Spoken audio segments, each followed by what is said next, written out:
committee is moving what they are designed to do, and it is really with great pride, again, as a new member to the Budget Committee, to have my colleague from Colorado say such nice things about this bipartisan work, about the hope that this presents for us moving forward, and I, too, hope we'll be able to build on that progress, and I reserve the balance of my time.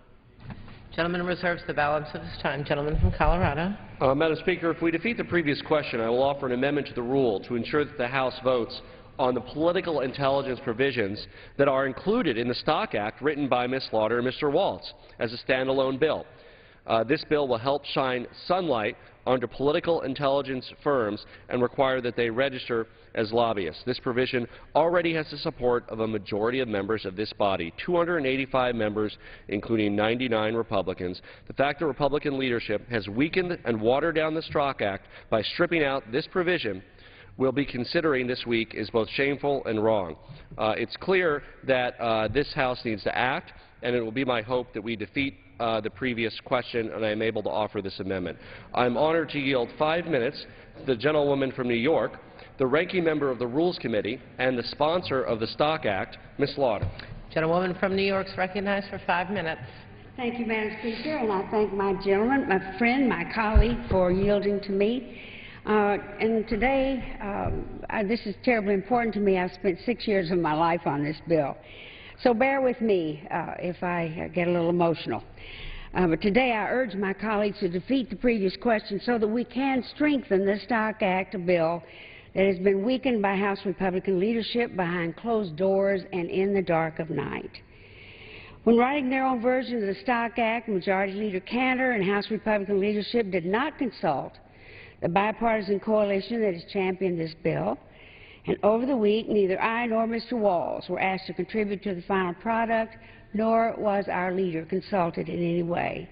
Despite championing the bill for 6 years, I was left completely out. As a matter of fact, the way the bill is structured, I won't even have an opportunity to offer an amendment to put back the political intelligence piece, which I think is really the heart of the bill. The bill was changed from a bill to a suspension, which means that the minority will have neither the right of motion to recommit or an opportunity to amend this bill in any way. That contrasts completely with what happened over in the Senate, where members of the Senate were allowed to present amendments to this bill, and many of them did it successfully. But what we got here was a flawed bill last night and a need to introduce revised legislation earlier today. As a matter of fact, the bill they put out last night has already been superseded by one about 45 minutes ago, which shows you that if you write something in the dark of night, you may not know what you wrote. Despite the many changes, the bill is weaker, not stronger, than before. The simple truth is that the bill introduced by House Republicans waters down government reform, particularly when it comes to regulating the political intelligence industry. Political intelligence is the latest scheme to profit from the halls of Congress. The industry profits to the tune of $400 million annually, and that's all we know. That grew considerably this week from the information we'd had previously, so we don't even know where it is, but this is at least almost $500 million a year. They glean valuable information, and they sell that information to their high-paying Wall Street clients. None of my constituents are able to do anything like that. They have no prior information, and they expect their Congress to be much more decent, with more integrity than to be doing that. But like the lobbyists before them, political intelligence operators use a proximity to power to serve high-paying clients. Unlike the lobbyists, they are nameless. Under the current law, they're not required to identify themselves as they go about their work, completely unregulated. America knows all too well what happens when the Congress and K Street meet in the dark. From Jack Abramoff to Tom DeLay, corruption can spread through the highest reaches of Congress without the proper controls, and we know it. But with the Stock Act, we have a chance to be proactive and simply require, no big whoop, the operatives to register as a lobbyist so we know who they are. This is not a radical idea, but over the last week, the outcry from K Street has been deafening. Soon after they rang the alarm, the House Republican leadership locked themselves behind closed doors, where they reworked my original legislation and removed the language that regulated the political intelligence community. We are now set to consider a bill that commissions a study on political intelligence, hardly the type of action that will restore America's faith in this institution. Did House Republican leadership return to their Abramoff-era ways and put the needs of K Street before Main Street? We will never know, because we don't know who they are and what they're doing. But we know that they're doing something. What we do know is the regulation of the political intelligence community was supported by 285 members of Congress who were co-sponsors of our original bill, including 99 Republicans, to which we are extremely grateful, and a bipartisan supermajority in the Senate. The bill, as you know, passed over there 96-3. What we do know is that after emerging from behind the closed doors, a bill introduced by Mr. Cantor does nothing to regulate the political intelligence community. The House leadership should have allowed this bill to be finalized in an open and transparent manner. It's that important. America is watching. I have never seen the editorial support or the outpouring of support like we have had on this measure. People want us to be doing this. It is really beyond my ken that we are doing this in such a hidden and weak way. But if this had been allowed to come to the floor, I'm confident that my 285 colleagues who supported the original Stock Act would have passed the tough regulations for the political intelligence community. May I have another 30 seconds? I'll be happy to yield an additional minute to the gentlelady from New York. Thank you. Instead, the majority continued their my way or the highway approach. They shut out their colleagues and made partisan changes to a bipartisan bill. As a result, a bipartisan coalition in the House is left with one option: to reintroduce our political intelligence regulations by defeating the previous question, or putting Main Street before K Street starts here. I urge my colleagues to defeat the previous question, reinsert language to regulate a growing K Street industry, and make the Stock Act as strong as it was when I introduced it 6 years ago. I yield back the balance of my time. Gentlewoman yields back. Gentleman from Georgia. Thank you, Madam Speaker. I yield myself such time as I may consume to say that I appreciate the gentlelady's work. I know that her effort on the Stock Act comes from the heart. I disagree with a lot of the underlying crafting of that bill, but I know that the effort is to solve a very real problem and to solve it in a very, very genuine way, and I'm grateful to her for that. At this time, Madam Speaker, I'd like to yield such time as he may consume to one of my freshman colleagues who also comes to this issue with a pure heart, who has an alternative proposal here in the House to prevent insider trading that I'm a strong supporter of, and he is also my colleague, seatmate in the Rules Committee. That's the gentleman from Florida, Sheriff Nugent. Gentleman from Florida is recognized for such time as he may use. Madam Speaker, thank you so very much. And I also want to thank my very good friend from the great state of Georgia, Mr. Woodall. As he mentioned, we both sit on the Rules Committee. And so today I rise in support of HRES 540. The issue we're talking about is not whether or not the American people can trust us. Today, Congress has a job approval rating of what? 10, 11, 12%. American people are pretty sick of us, and I don't blame them. Ms. Slaughter has been working on the Stock Act bill for over 6 years, and commendable. It's unfortunate that never came to the Democratic Congress when they had control. That's very unfortunate that she was never able to move it forward. But if anything, I'm amazed, though, as we move forward here, that 13% of folks actually approve of the work we're doing here. I can't believe there's even 1%. It was only about a year ago that I was one of those people that was disappointed in this body. But my parents always taught me that if you're not part of the solution, then you're part of the problem. So sure enough, I ran for Congress, and the people of Florida's 5th Congressional District, and they put their trust in me to get here and to represent them. One thing I promised folks back home is that I was never going to use my service in the House of Representatives to enrich myself, and that's why I turned down the congressional health benefits. That's why I introduced my bill, H.R. 981, Congress is not a career act, so that I could turn down the congressional pension that I'm legally required to take. That's why I think that trading of any kind on insider knowledge received through the virtue of working in this office is flat out, downright wrong. And anybody who uses their office to get rich in the game of markets should go to jail. It's that simple. Madam Speaker, I put people in jail for doing things that were illegal. Madam Speaker, sometimes I wonder if folks right here in this very chamber forget about what we're talking about. We're talking about the United States Congress. We're talking about an institution that makes up the first branch of government. We're talking about the people's branch. We're talking about an institution where men like Madison, Monroe, John Quincy Adams, JFK, and George H.W. Bush all served at one point or another here in their careers. This is an institution that ought to be held to the highest standards, an institution that I at least expect more from. And we're failing. We're failing our constituents, we're failing ourselves, and we're just outright failing. What we need to do now is to take deliberate steps towards making things better. We need to prove to the American people that we hear them and that they're right and that we're going to do better. One major step in the right direction would be showing our commitment to ethics reform and ensuring that we aren't using Congress as a way to line our own pockets.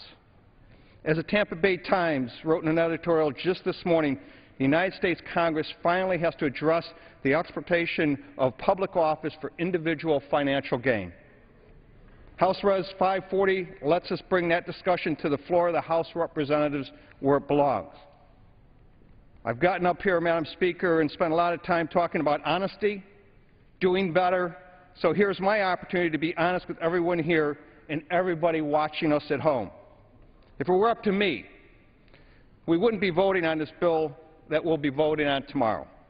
As I see it, the Stock Act we'll be voting on tomorrow has some problems. Transparency and openness mean that we'll be able to look at all these problems and really think about the benefits if they outweigh the costs. And it means that we'll be able to have a full and knowledgeable discussion about the Stock Act on the floor of this House tomorrow. But I've got to tell you, the process that got us to where we are today and where we're going tomorrow is just wrong. 38 pages isn't a long bill in congressional speak, but it's 38 pages that never went through the normal legislative process. It's 38 pages that didn't get an opportunity to amend, and since I'm being honest, there are better alternatives out there than the Stock Act, than what we're going to be voting on tomorrow. One of those options is my bill, H.R. 3639, the Prevent Insider Trading by Elected Officials Act. Madam Speaker, my bill's only 1.5 pages long. 1.5 pages. It's quick, it's easy, and to the point, and all elected officials, both in the legislative branch and the executive branch, are required to put their stocks, bonds, securities, whatever you have, into a blind trust. It's just that simple. If you don't know what you have, you can't trade on it based on insider knowledge.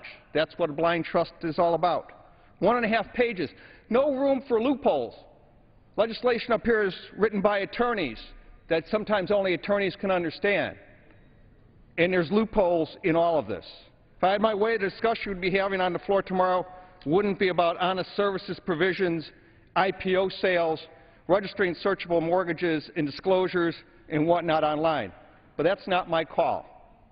So we're here today, and at least we've gotten this far. I wish we were doing more. This is the United States Congress we're talking about. When I was growing up, it was supposed to mean something, and I'm hoping it still does. I'm afraid, and if it does, then we need to be holding ourselves to the highest of standards. The American people ought to know that they can have faith in the people who are serving them here in Washington. So do I think this is the very best step? No, I don't. Do I think it's better than the bill the United States Senate sent to us through that rushed process? A bill that has conflicting provisions and its core doesn't, in fact, address the problem that the American people want fixed. No doubt about it. I wish the Senate hadn't rushed the Stock Act.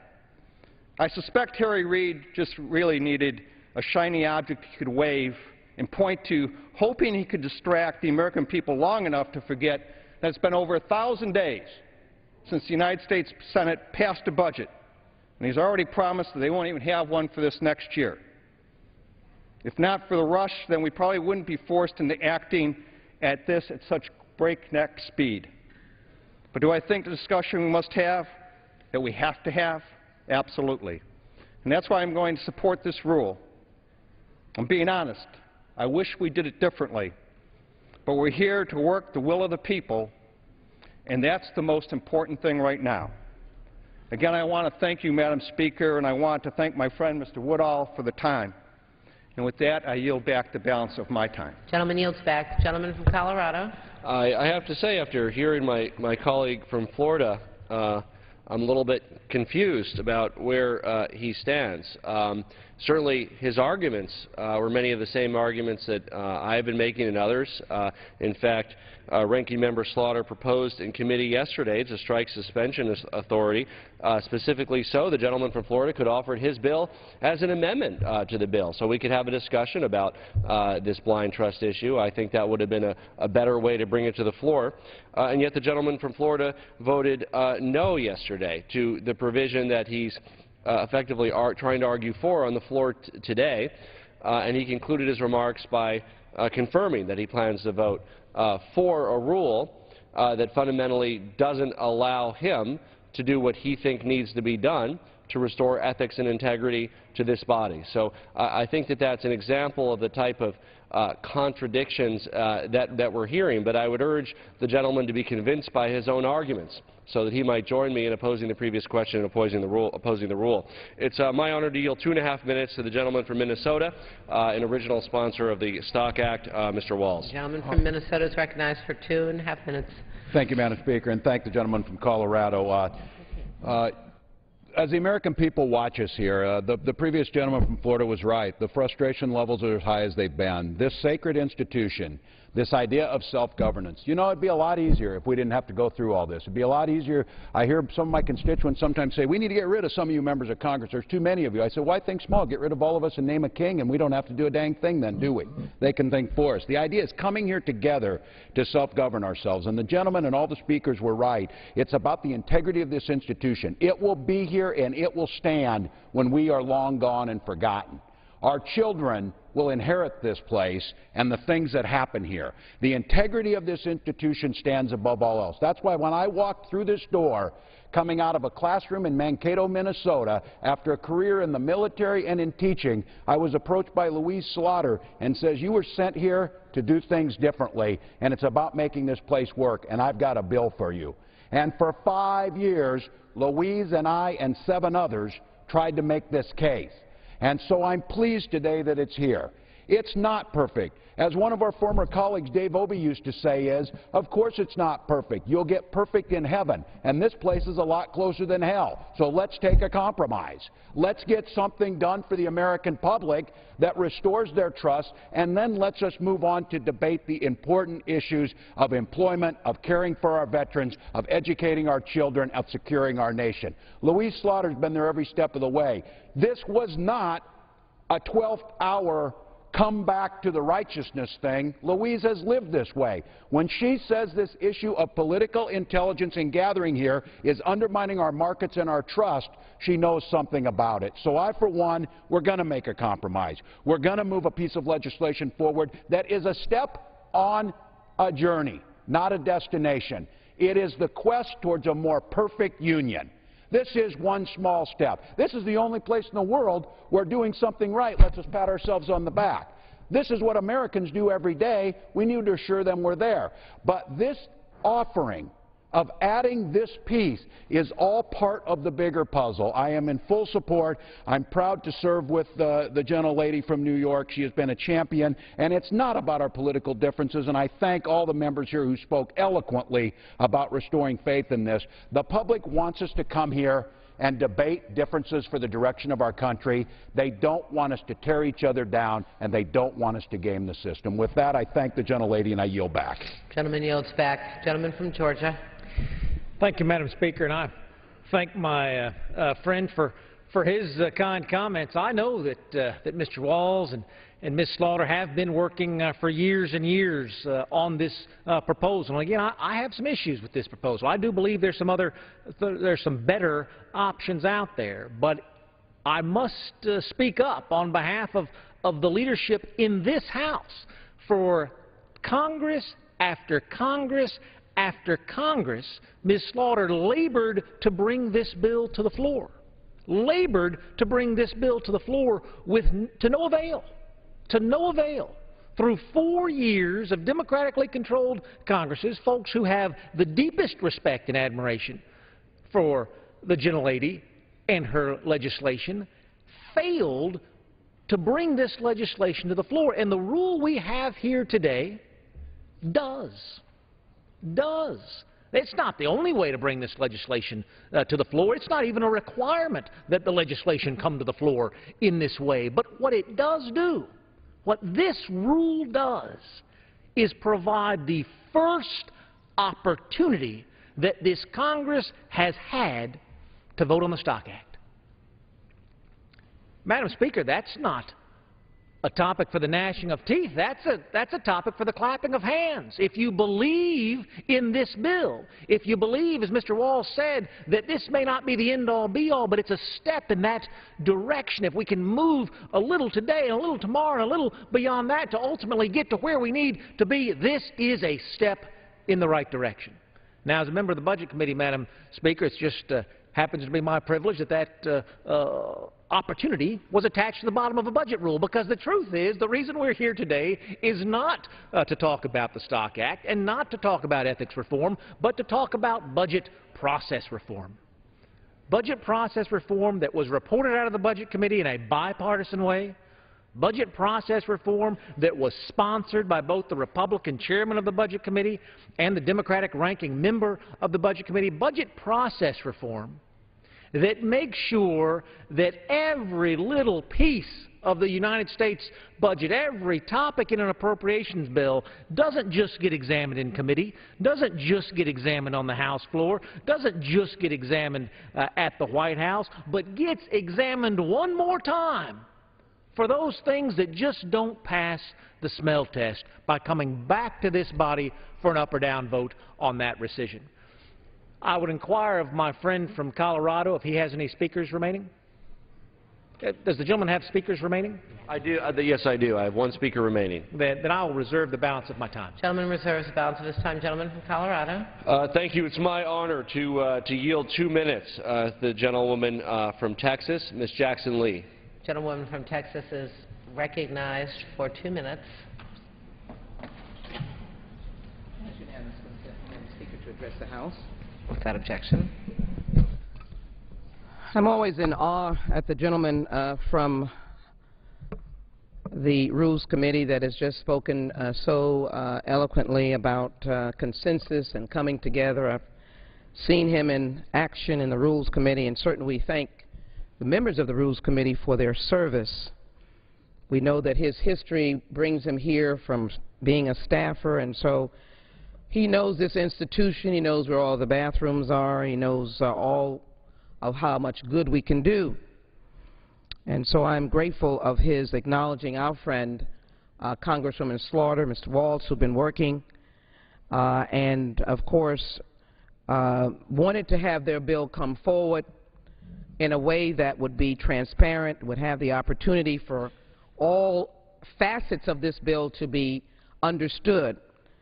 And so it begs the question, I thank Mr. Polis for his leadership, how we have the cloak and dagger midnight legislation trick that really is not befitting of this carefully drawn initiative. Let me share with my colleagues why I am so concerned about good work that should be presented as good work. Just a moment, we're trying to make sure that no one has insider trading. And if we had a sledgehammer here, we'd go around and make sure that we'd stamp it out. But we're doing it by legislation. But you can't do it by legislation and half-fix it. We can't misrepresent to our colleagues and the American people. Right now, the language that was in Ms. Slaughter's bill dealing with political intelligence firms that have grown dramatically over the last few decades and now are a $100 million industry and are sharing monies and resources and information, intel, with Wall Street every single day, and investors who are unfairly profiting at the benefit or the loss of the American people. Some some mother somewhere, can I, additional minute, I yield a total of 1 minute to the gentlelady. I thank the gentleman. Some single mother, some hardworking parents are being taken advantage of because they, our friends on the other side, have taken language out that would deal with the transferring of political intelligence by political insiders. We need to be able to vote no on the previous question to allow this language to come up, and it's a closed rule, and it's by suspension. For those of you who know that, nobody gets a chance to do anything. It's a supermajority. Then to add insult to injury, they've got an expedited veto bill in here that would take away the powers of the three branches of government, slam the Congress that should be here doing its work. That's what you ask it to come here to do, and allow this expedited veto to go forward and to undermine the give and take of the three branches of government, which is what the Constitution asks us to do. I'd ask us to vote no on turning the lights out and using dagger politics to keep the American people from knowing what is going on. I ask for a no for this vote. Gentlewoman's time has expired. Gentleman from Georgia. Madam Speaker, I would inquire of my friend if he has any speakers remaining. I'm prepared to close. I'm prepared to close as well. Gentleman from Colorado has 3½ minutes remaining. Thank you, Madam Speaker. I yield myself for the remainder of the time. Gentleman's recognized for 3½ minutes. Thank you, Madam Speaker. The expedited line item veto and rescissions act is a fiscally sound way for both Congress and the President to reduce wasteful government spending and ensure that American taxpayer dollars are spent wisely. This legislation will help in a small way to address our budget crisis. Again, I want to be clear that the expedited line item veto and rescissions act does not solve our deficit, does not restore fiscal discipline and fiscal integrity to our country, but is a step in the right direction that will produce savings that will all be applied to deficit reduction under this bill. The bill is a balanced measure, and I know that there is some support and opposition from both sides of the aisle. I encourage my colleagues to seriously consider supporting this small but important step forward. The country's budget situation is dire. The Super Committee's failure and the threat of sequestration underscore the needs to address our fiscal policies head-on. The worst possible outcome is that we pat ourselves on the back and say, job well done, while this country faces record deficits of trillions of dollars over the next 10 years. We need a big and balanced budget compromise to reduce our nation's debt.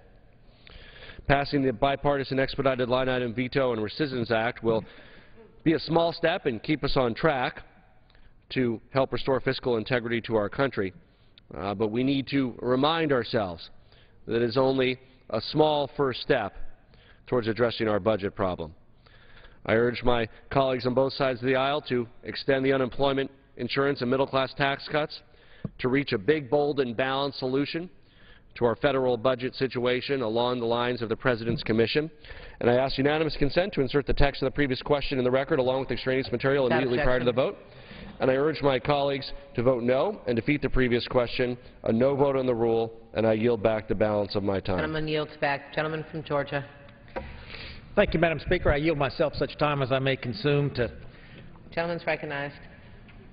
It really is a source of pride for me as a Budget Committee member to be a part of this. This is an effort, much like the Stock Act, that did not begin in this Congress. The expedited line item veto is an effort that has been going on for almost 2 decades here in this body. And previous attempts, Madam Speaker, I would argue were in fact an unconstitutional delegation of our responsibility here in the House to legislate, delegating that responsibility to the President. This underlying bill, however, looks less like a line item veto and more like an expedited rescission authority that the President already has today, but ensures that when that rescission is presented, it actually gets a vote here on the House floor. If these were wonderful economic times, Madam Speaker, I don't know if I'd be as enthusiastic about this legislation. But these are dire economic times. Our budget challenges here have grown exponentially in my lifetime, and I think we must pull out every single stop that we can to make the situation better. Whether a little or whether a lot, every single opportunity we must seize, and this is one of those. And I so appreciate, again, the work of Chairman Ryan and Ranking Member Van Hollen in bringing this forward. But I would be remiss, Madam Speaker, if, given all of the talk about the Stock Act today, I didn't speak up just a little on behalf of my colleagues. I've served now 13 months as a member of Congress. I see good and decent, hard-working men and women trying to do the very best that they can for their nation. I see men and women from different parts of the country whose constituencies have different hopes and dreams. And those members coming here to advocate for those hopes and dreams as best that they can. And I see a population back home that has lost all faith in those good men and women here in this body. And I wonder what we do here in this body to perpetuate that stereotype. You know, the Stock Act, Madam Speaker, has been characterized colloquially as the Prevent Insider Trading by members of Congress, as if members of Congress are allowed to participate in insider trading today. And they are not. Insider trading was against the law yesterday, it was against the law a week ago, it was against the law a year ago, and it will still be against the law tomorrow. Do not let your constituents, Madam Speaker, believe for a minute that you have the right to insider trade when they don't. The laws of the land apply to us as well, and we owe it to this institution, and we owe it to our constituents back home to tell them they are not being represented by a bunch of thieves and scoundrels, but they are being represented by their neighbors. Can we do even more? Must we do even more? We must. 38 pages in the Stock Act of new criminal regulations, new sanctions. If you got bribed last week, you got to go to prison for a number of years. You get bribed next week, you're going to go to prison for more years. Folks, don't get bribed. It was wrong yesterday, it's wrong tomorrow. It's not more wrong because we're deciding that here today. We have a responsibility to do the job that we have been entrusted to do, and we must punish the bad actors in this body. But we cannot let our constituents back home believe that this body cannot be saved. We cannot let our constituents back home believe that this body is being operated by folks who breach the public trust. We do America a disservice, Madam Speaker, when we allow that contention to go unchallenged. Are there bad apples here in this Congress? I don't know if they're here today. I know they've been here in years past. And we've sent those folks to prison. There are bad apples in my church. We've sent those folks to prison too. This body is only as good as the American voter back home. And I tell you, Madam Speaker, if your district is like my district, pardon me, the American voter back home is spectacular. The American voter back home is a man or woman of integrity. The American voter back home is a person with hopes and dreams for a better America tomorrow than we have today. We can deliver that on their behalf. We are the voice of those hopes and dreams in this body. The kind of bipartisan work that we've done on the line item veto, the Rescission Act, I say that's exemplary. My colleague who chuckles, Madam Speaker, has been here longer than I.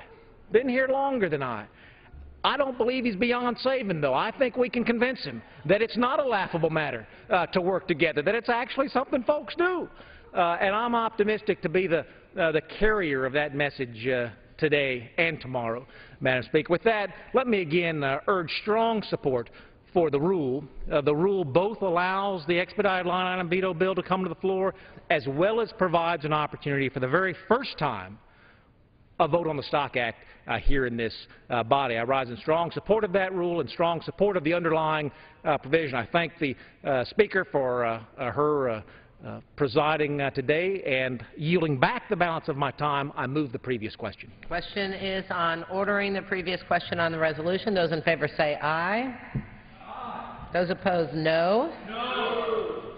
Noes have it. Gentleman from Georgia. I ask for the yeas and nays. Yeas and nays are requested. Those favoring a vote by the yeas and nays will rise. A sufficient number having risen, the yeas and nays are ordered. Members will record their votes by electronic device. Pursuant to Clause 9 of Rule 20, the Chair will reduce to 5 minutes the minimum time for any electronic vote on the question of adoption.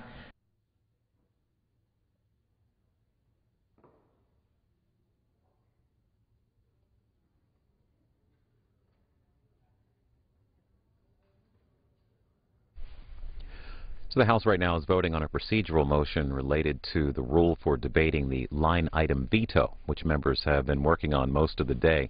The rule would allow for the Stock Act, preventing insider trading by members of Congress, to be included in this measure. The Stock Act was approved by the Senate last week. This measure would allow the Stock Act to be taken up tomorrow as a suspension bill. We expect a vote on the rule to follow this procedural motion. We get more on the bill from a reporter now who's been watching this debate.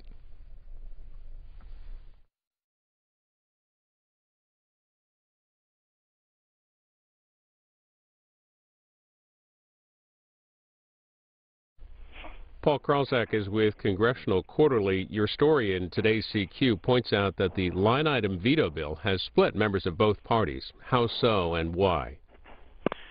Well, the appropriators in general, both in the Senate and the House, and both Republican and Democratic appropriators,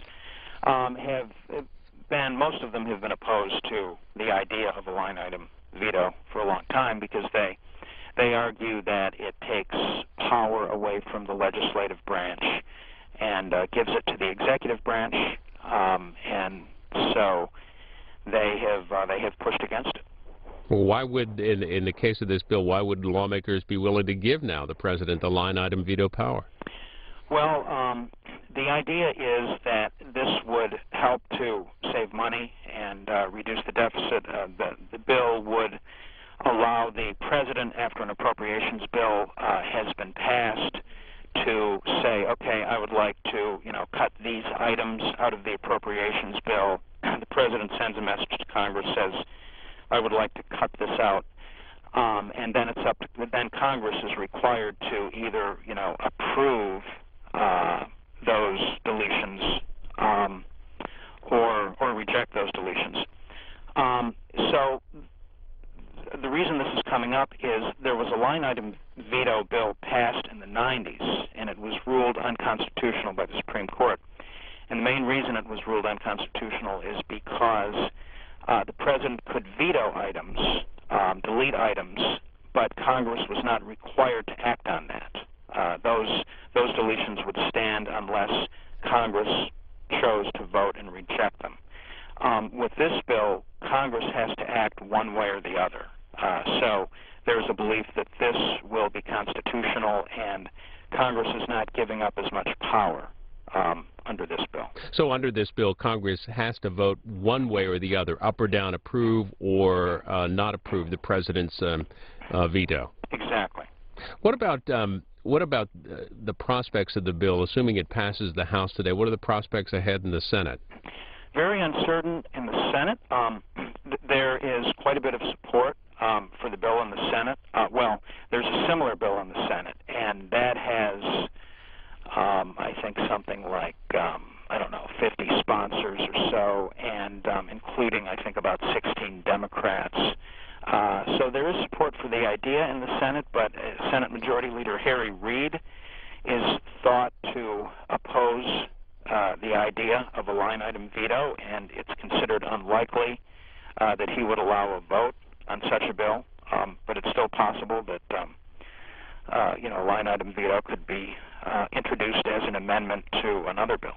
And is this the type of thing that the Obama administration has been calling for?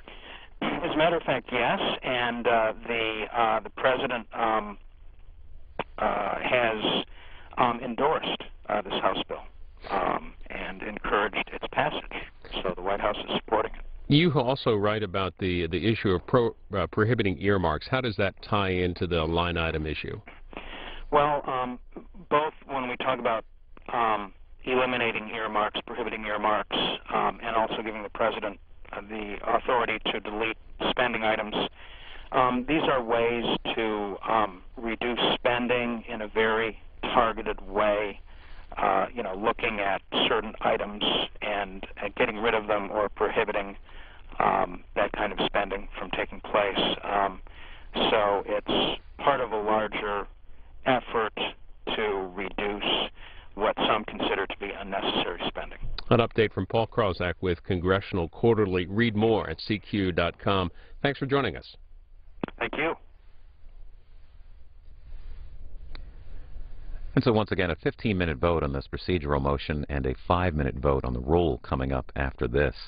Today's White House briefing is underway with spokesman Jay Carney. It's on C-SPAN 2 right now, and one item reporters have been bringing up is the Obama administration's regulation requiring employers, including religious organizations, to provide birth control coverage in their employees' health plans. The Catholic Church has come out against this and vows to fight it. House Speaker John Boehner talked about it this morning on the House floor. C-SPAN 2, after today's White House briefing, will be taking your phone calls on that item.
The first votes of the day on the expedited presidential line item veto, allowing the president to propose cuts to any spending bills within 45 days after signing them into law. The procedural vote members are taking right now would also allow for the congressional insider trading bill approved in the Senate to be included with this legislation as a suspension bill that members would vote on tomorrow. The Stock Act, as it's called, was passed overwhelmingly in the Senate last week. The Senate is not in session today. Senate Democrats are holding a day-long strategy session at the Washington Nationals baseball park. President Obama will be speaking to the group this afternoon.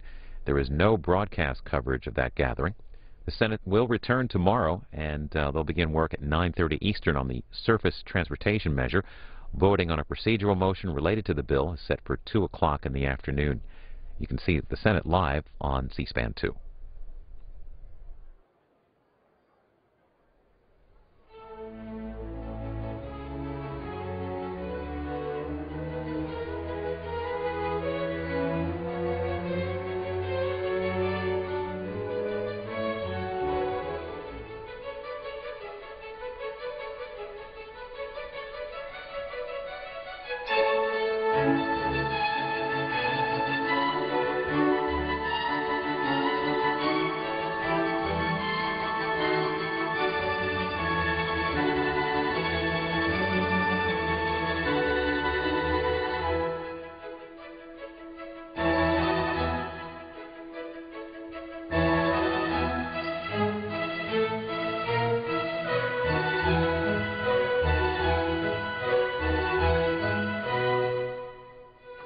This vote, the yeas are 240, the nays are 184.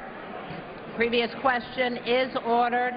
Question is on adoption of the resolution. Those in favor say aye. Those opposed, no. The ayes have it.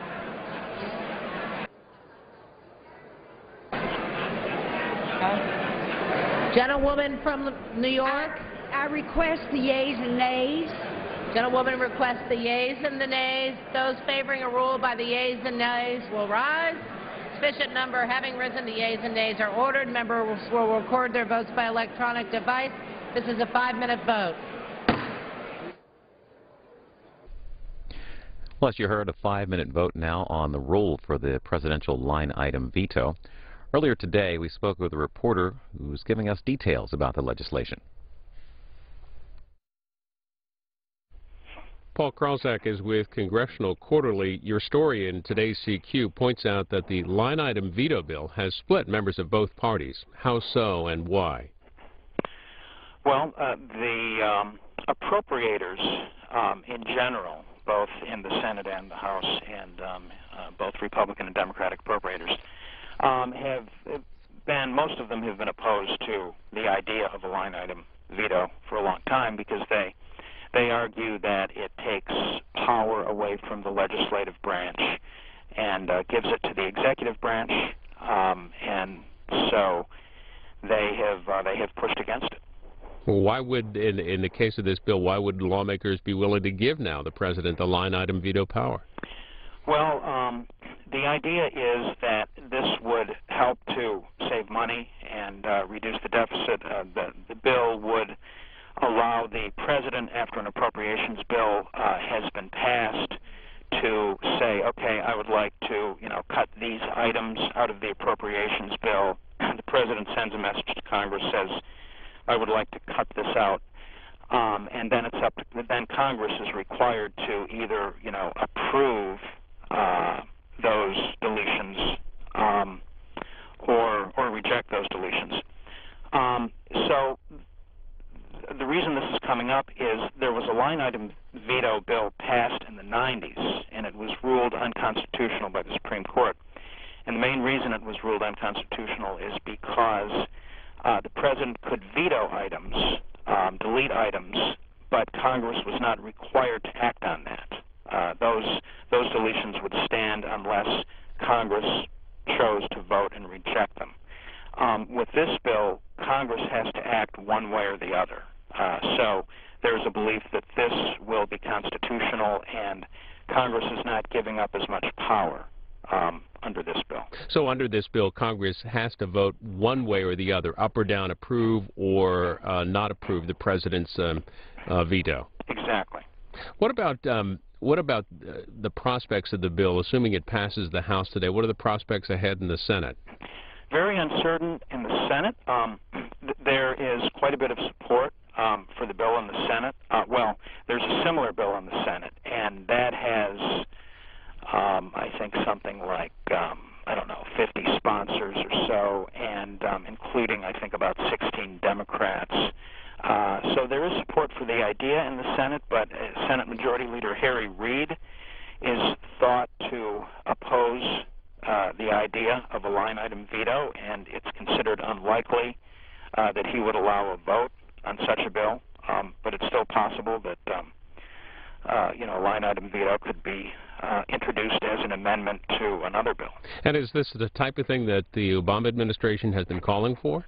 As a matter of fact, yes, and the president has endorsed this House bill and encouraged its passage. So the White House is supporting it. You also write about the issue of prohibiting earmarks. How does that tie into the line item issue? Well, both when we talk about eliminating earmarks, prohibiting earmarks, and also giving the president the authority to delete spending items, these are ways to reduce spending in a very targeted way, looking at certain items and getting rid of them or prohibiting that kind of spending from taking place. So it's part of a larger effort to reduce what some consider to be unnecessary spending. An update from Paul Krausak with Congressional Quarterly. Read more at CQ.com. Thanks for joining us. Thank you.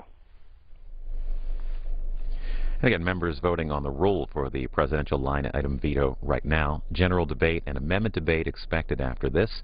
The next series of votes could happen at about 3:30 Eastern.